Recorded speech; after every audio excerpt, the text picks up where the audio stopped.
Fantasia Story is not just a female story, it's not just an African-American story, it's a quintessential American story. Someone who literally pulled himself up from their bootstraps, even though she didn't really have any boots. She has a kind of soul that people strive to find for their whole lifetimes. Fantasia, I believe, will be one of the great artists of our time. When it's all said and done, I would love for people to say that young lady was a good girl, and she went after everything that she wanted, and she accomplished it.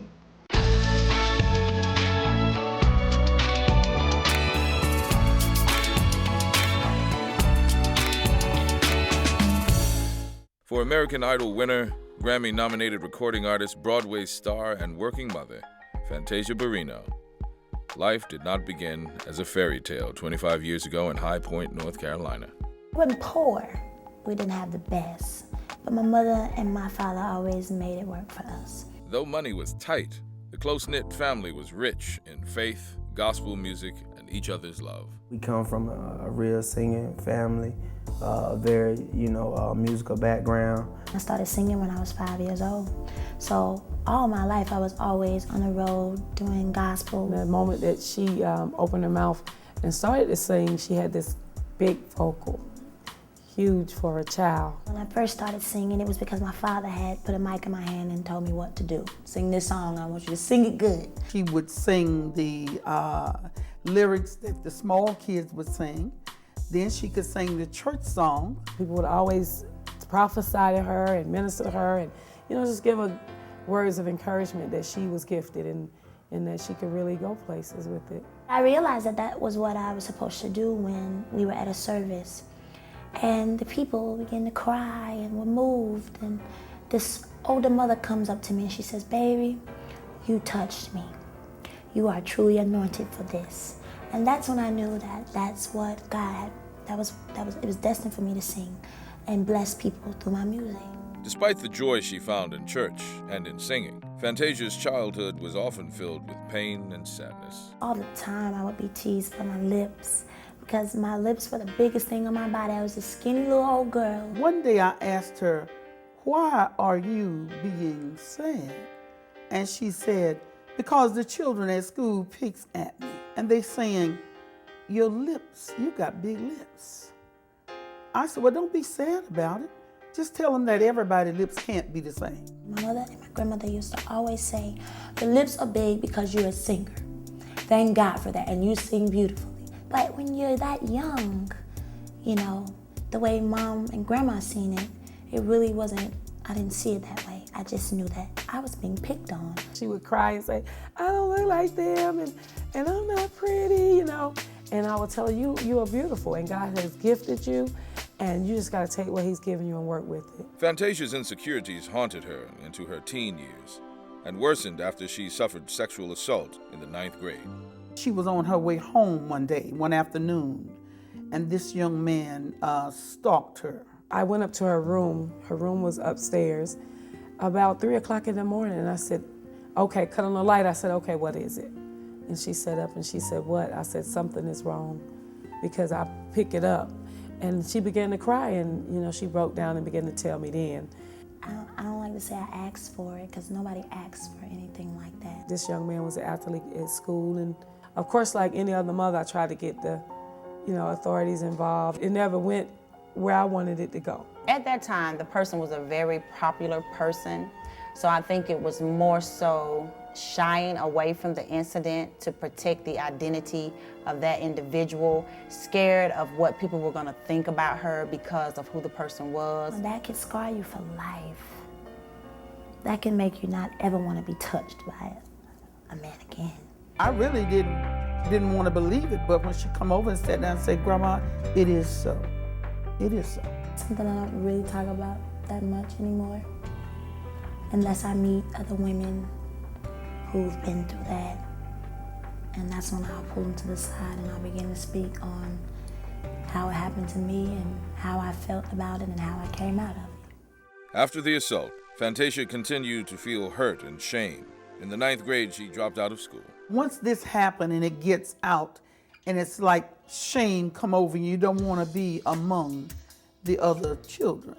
And I think it really took an effect on her. When she left high school, I was crushed because, again, I said, you know, this is something that happened to me. I didn't graduate. I left school. And, you know, so I'm thinking this is just taking a turn for the worse. Like, it's like I saw her life going downhill, you know? And I'm thinking, this is not what I want. With her now out of school, Fantasia's father had other plans for his daughter, even if they were against her mother's wishes. Her father and I had a lot of arguments about it because he began to say, well, she can go and get discovered and make it big. And as a matter of fact, he had met some people that hooked her up with Jimmy Jam and Terry Lewis. And she went to Minnesota. She did some demos. When she came home, she said, Ma, guess who I met? I said, who? She said, I met Janet Jackson. I said, are you kidding? She ended up back home, and I'm saying, the child needs to be in school. And he says, well, they said they're gonna get her a tutorer, and this, that, and the third. I said, she needs to be in school. So my house was like really in a turmoil right there because I wanted her in school, and her dad was seeing celebrityism already. You know, it's like, she could be a celebrity someday. Next, one of the biggest challenges of Fantasia's life forces her to grow up. I had a talk with her. I said, it doesn't matter what has happened.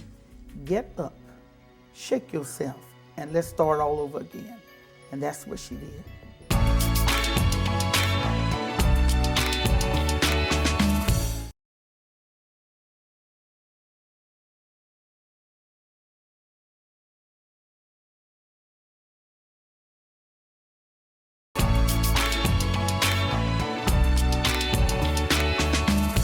In 2001, Fantasia was 17 and a high school dropout. She then got pregnant by a preacher's son she had dated since age 12. The pregnancy really took a toll on the whole family. It was a generational thing that they did not want. My grandmother had my mother at the age of 17. My mother had me at 17. I saw that as a generational curse because I said, so now the curse keeps going. My grandmother and my mother were very upset. They were. Because they saw and they wanted me to do more. They wanted me to go and finish school and you know, fulfill my destiny. I wanted her to graduate. I wanted her to go to college. My mother got quiet on me for a while. And I understood why.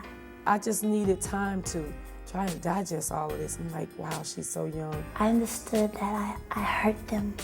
They were hurt, a little disappointed. Well, I said to her, Fantasia, Grandma need to talk to you. And I had a talk with her. I said, it doesn't matter what has happened.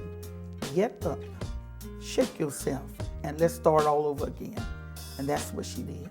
When I had my child, they stood up and they showed me how to be a mother. Here's what you do, because I didn't know nothing. Here's how you do. You gotta boil the bottles. You gotta, you know, they stayed on me. They didn't do it for me. They showed me how to do it, and I had to grow up. You know, we don't always see the end. So when it's happening, it's like, I got the faith, and I'm believing, but I hope that it works out for the good. My daughter was a blessing to me, I feel, because the road that I was going down was not the right one. You know, hanging out, clubbing, I wasn't even old enough to be doing none of that stuff, drinking. So she stopped me. She did. I set the boundaries because that's what my mom did for me. When I became pregnant at 17, she said, okay, so now you're not gonna be able to go out with the other girls your age and leave the baby. And I won't babysit him for you to party. I had to put all childish things away. It wasn't no hanging out no more. There wasn't just, my mama wasn't having it either. You ain't gonna drop the baby off here and you going in, you going in. No. Now you have to be a mother. And that wasn't easy. That was hard. That's what I did with her. I was like, you know what? I love you. I love the baby. I'm gonna do all I can. I'm here. I'm in your corner. Whatever the baby needs and I got it, you got it. After giving birth to daughter Zion, Fantasia experienced domestic abuse at the hands of the child's father. They both grew up in the church, you know. He was a pastor's, he was a pastor's kid. I was, 18. Now, remind you, I'd been in a relationship since I was 12 years old. We want the best for our kids, and sometimes we try to choose who's the best for them. And sometimes we can't do that. We have to let them see for themselves. And what happened was, We had gotten into this huge fight, and I guess I had gotten hit in a certain way and it knocked me out. And when I came to, I looked in the mirror and my eye was swollen shut. I had a big old knot. My lip was swollen big. When it got rough, I said, listen, this is a baby and a child doesn't deserve this. This is what happens to young women when they get into relationships and they're beaten. They feel that that's love. He loves me so much, he got so mad that he beat me up. It sounds crazy, but that's how we think. My father was, he was an alcoholic and he was verbally abusive and physically abusive. So those are the things that I never wanted her as a female to endure either. I realized that if I don't come out of this, I'm gonna end up with a whole bunch of these. And then my daughter, I didn't ever want her to stand up and say to me, how are you gonna tell me and you did it? You let such and such do this to you. And that was the day that I decided no more. I packed up my stuff. I actually left that apartment and I went back home to my mother. Fantasia left the abusive relationship and continued to struggle with the demands of single motherhood. She found joy in singing and soon became a local favorite when she sang at clubs with her brother Rico's group, Infinity. All of us sing, me, Rico, Teeny, and I have a little brother named Xavier. Everybody sings, my father, my first cousins Casey and JoJo, family full of singers. And we were here in High Point, Greensboro, we would sing everywhere. We would go anything we could get on, we would get on it. Rico had a group called Infinity, and they would perform, and she would get invited on stage with him. It's his show, it's his group. They would do the rendition of the Fugees, Killing Me Softly, and that was her song. That's when she would come up and just rip the house. Sometimes we would have live shows. We packed the place out, and I couldn't help but wonder how. I guess it was talent, but we would have people standing on the tables and standing in chairs. I'd be like, yo, I want y'all to meet my little sister. And, first, you would hear crickets. People just sitting there, but before it was over with, it was like magic came alive. Next, Fantasia and brother Rico take a chance on music industry fame and get more than they bargained for. She was in tears, and I said, what's wrong? She says, I have decided that I have to do better for myself.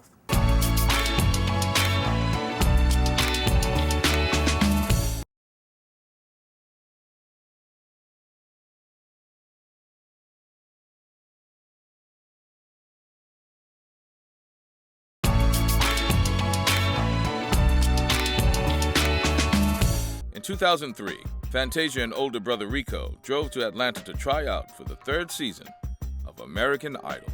I remember telling Rico, this show, American Idol, because my Aunt Cheryl, she was addicted to it. She was watching Ruben the whole time. She said, there's this man on there. He's really rude, but still.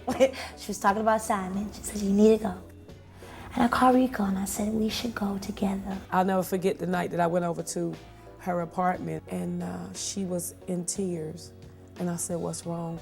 She says, I have decided that I have to do better for myself. I've made a decision to go to the American Idol. I said, are you kidding? I thought she lost her mind for real. When she decided to go to Atlanta, the first thought that came to my mind was, wow, all those people are gonna be there. I said, do you know how many people goes to that? She said, yeah. She said, but I believe I can do it. I said, well, you know what? If you believe it, then I have no other choice but to fully support it. We began to go around town and tell people that we were gonna go try out.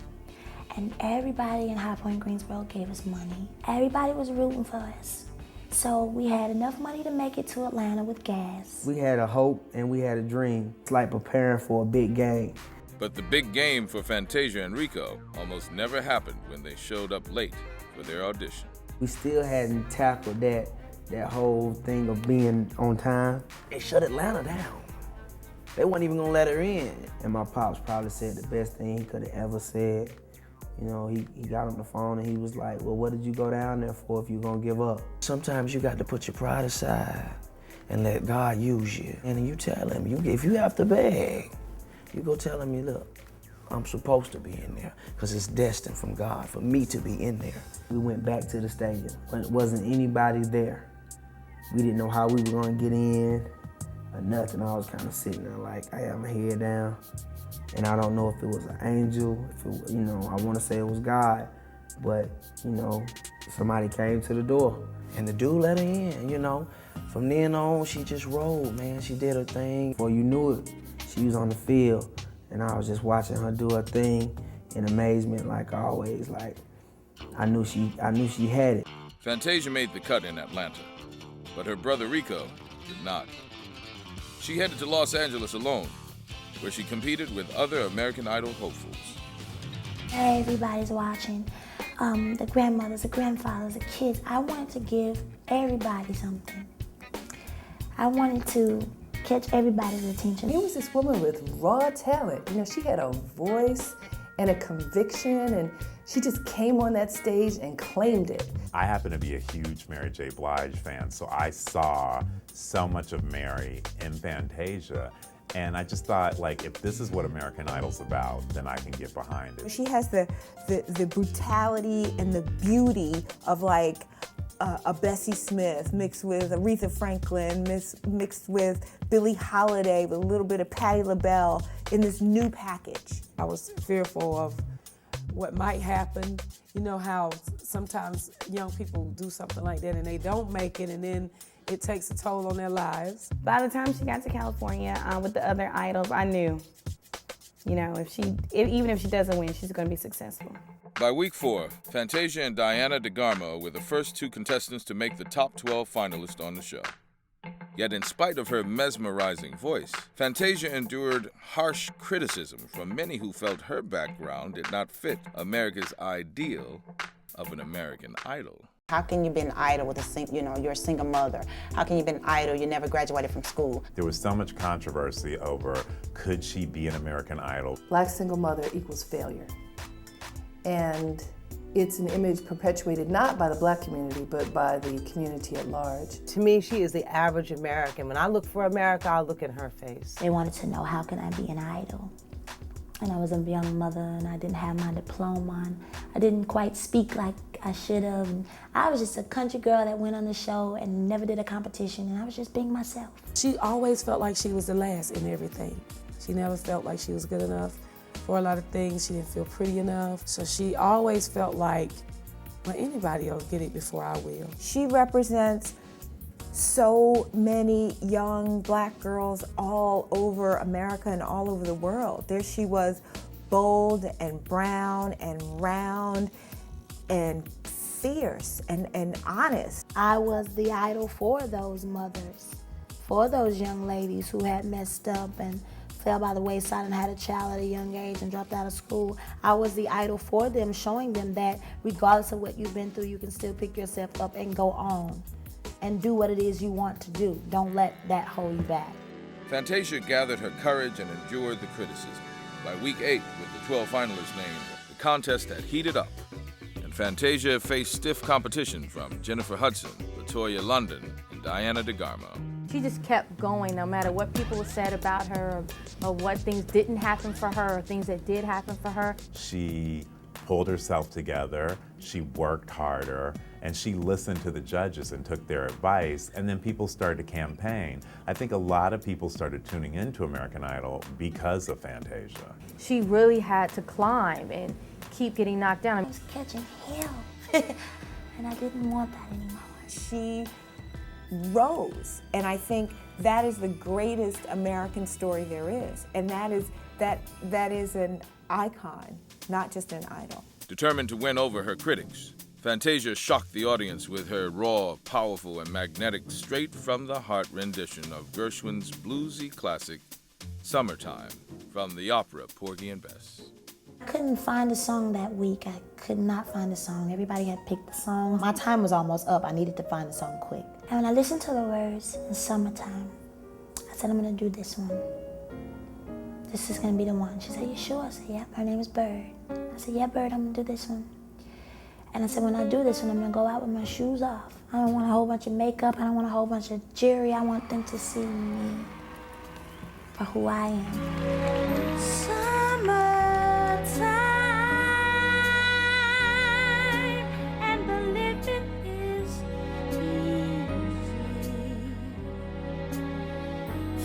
pressure jumping, and the cotton is high.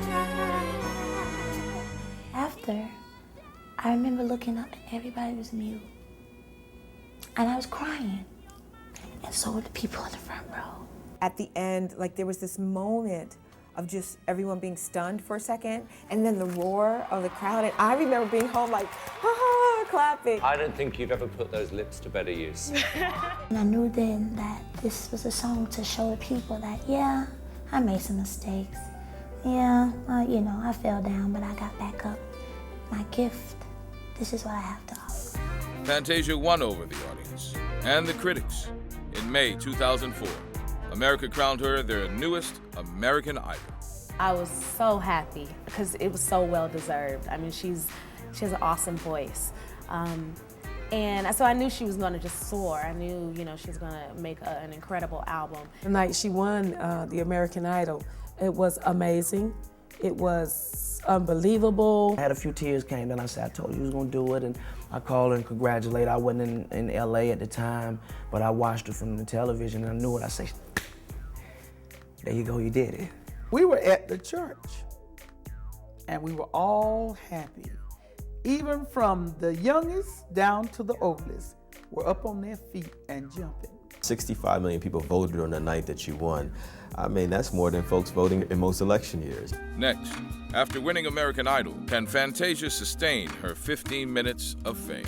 It took somebody real coming in and say, okay, baby, if you don't step up and watch it, you're gonna get jacked.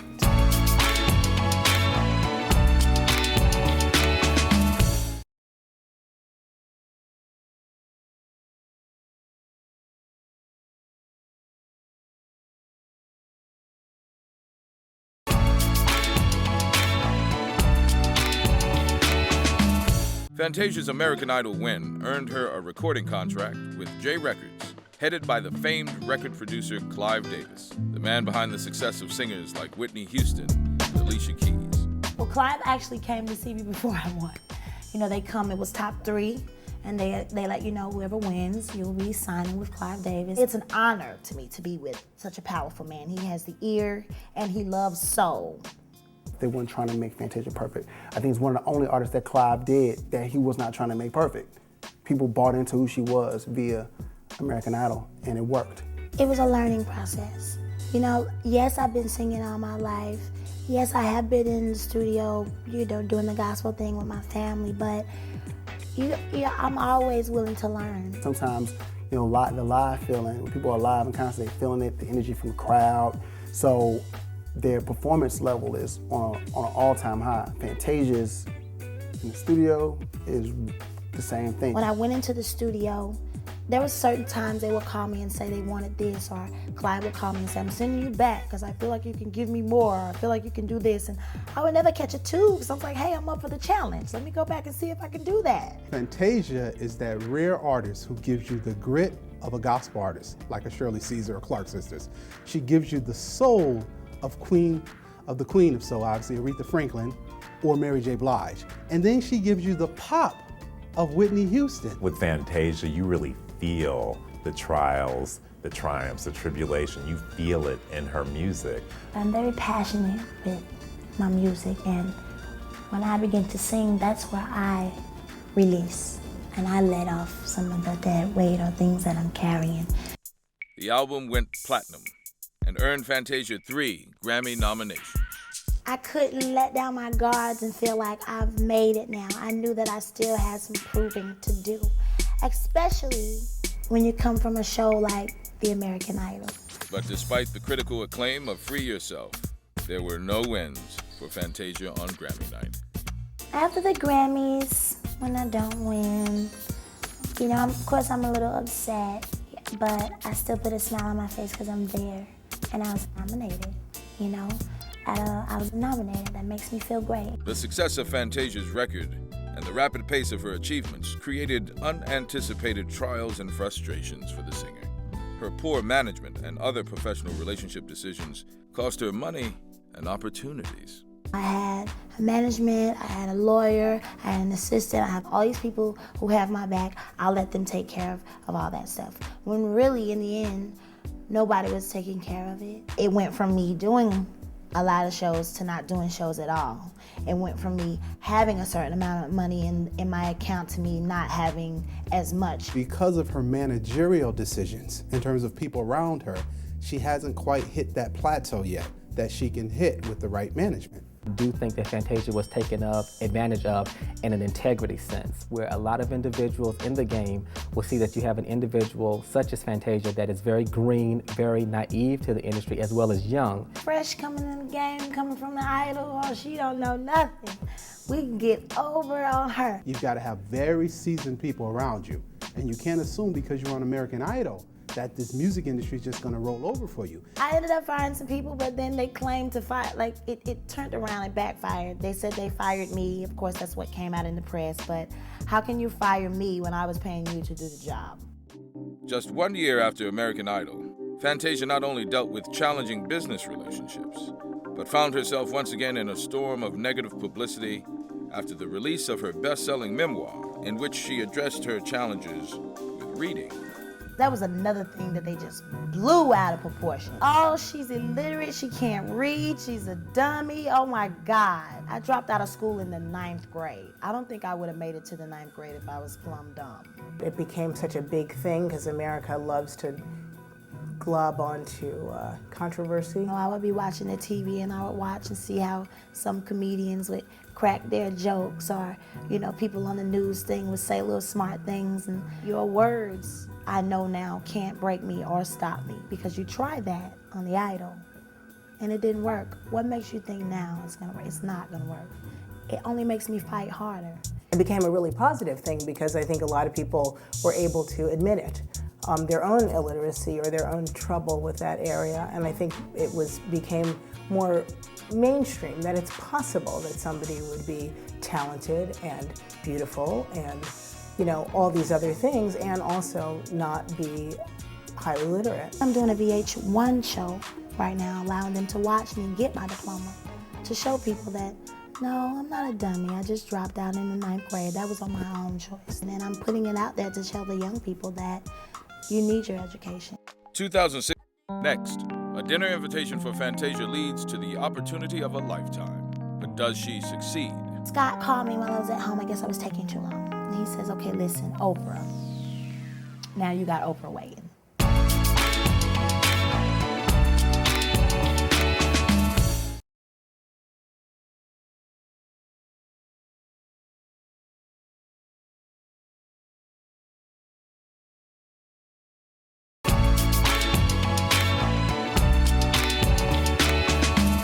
In the winter of 2007, producer Scott Sanders surprised Fantasia with an invitation to see his Tony Award-winning hit Broadway musical, The Color Purple, based on Alice Walker's Pulitzer Prize-winning novel. I happened to be in South Africa with Oprah and Gail. It was coming up on about 1 year since we had been on Broadway, and we needed to replace Celie. I said, what about Fantasia? And everybody said, oh, Fantasia.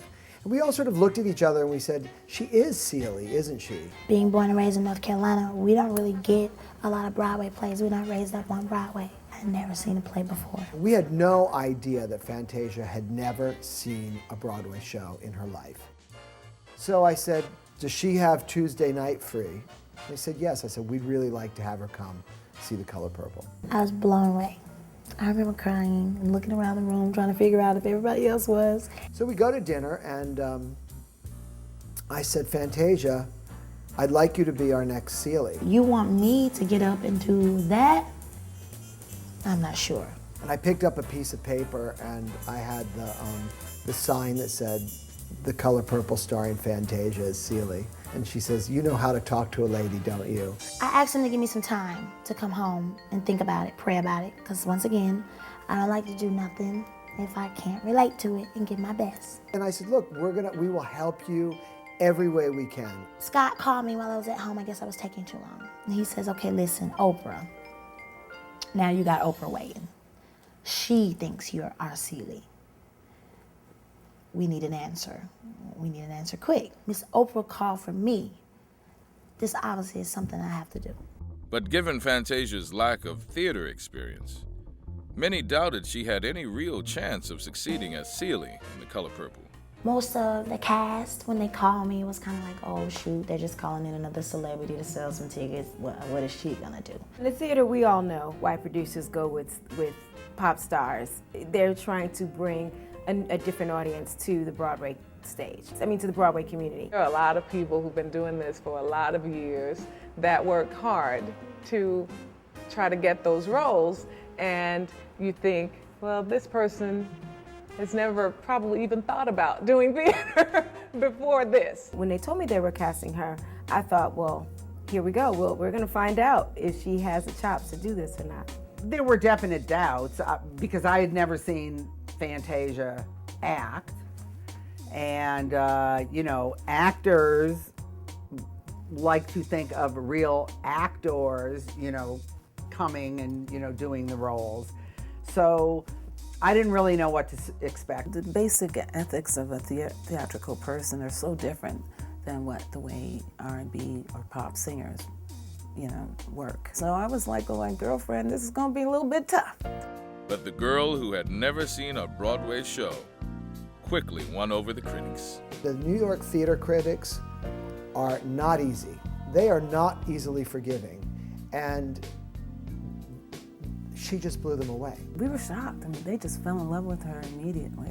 Immediately. There was no room to try to pull her apart. I was expecting her to forget a line, walk in from the wrong direction, do something. It was flawless. The entire performance was flawless. There is absolutely no separation that I can see between the real Fantasia and the real Celie. And you feel that. It's like, you know, you're just at the edge of the seat with everything that she does.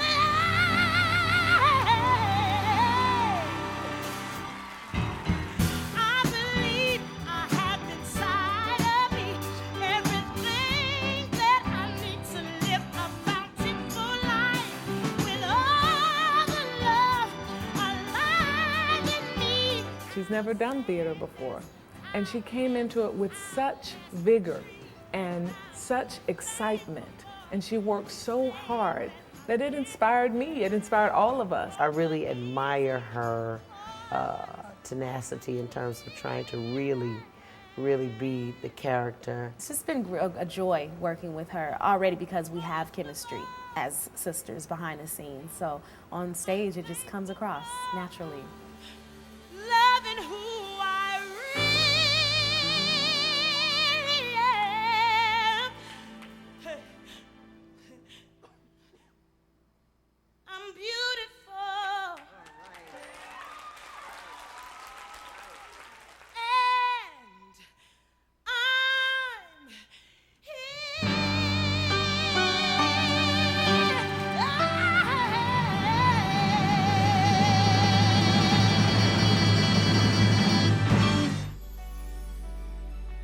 Fantasia's performance not only earned her critical acclaim, but also brought out new and enthusiastic audiences to the show. We thought it would take some time for her to work her way into the role, even after her first performance, that she would have, you know, need some time. I mean, I even remember, you know, the first show, her very first show was completely sold out. There were lines and lines around that theater. We sold out on Broadway. And let me tell you what a great accomplishment that is for a Black show. But in spite of the enormous praise, Fantasia soon experienced Broadway's strenuous demands. Taking on this role was a lot. It really was. I don't think I was ready for it. What I began to see is it takes a lot of discipline, a lot of commitment, and a whole lot of dedication and sacrifice. You have to do 8 performances a week, and you have to keep your performance fresh. She gave 180% when she was on that stage. I mean, not all artists do that. I was blown away, confused, tired. My body was tired. This role takes a lot out of me. The grueling Broadway schedule put stress on Fantasia's vocal cords, resulting in throat surgery.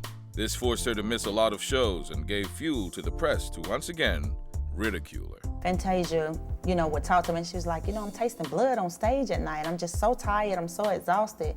And at that time, we were not aware that she, went through the issue with her throat as far as the tumors on her vocal. She had to have surgery.